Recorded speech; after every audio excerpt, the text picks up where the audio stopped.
yesterday we got the base on, so that's all nice and fixed. And today we're going to get the floor on and hopefully get some of this made into the backs.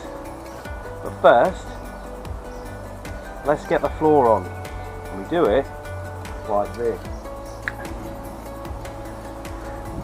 These boards weren't the right size to go on the bits in the noggin, so I had to do a lot of cutting.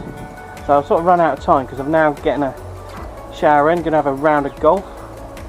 The competition, you never know. Probably going to shoot 120. No, my luck, now it's competition.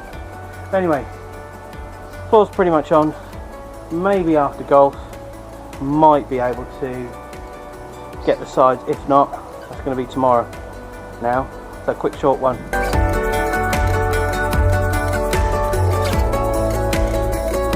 So golf went rubbish. I lost. But when I did come back, I've managed to secure all the bottoms.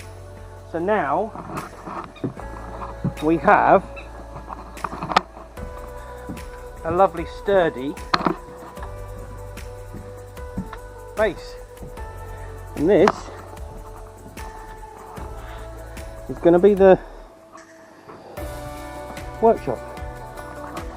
So yeah, tomorrow a full day of just doing the sides and maybe get a bit of the frame up, and I'll get that on camera. So anyway, see you tomorrow.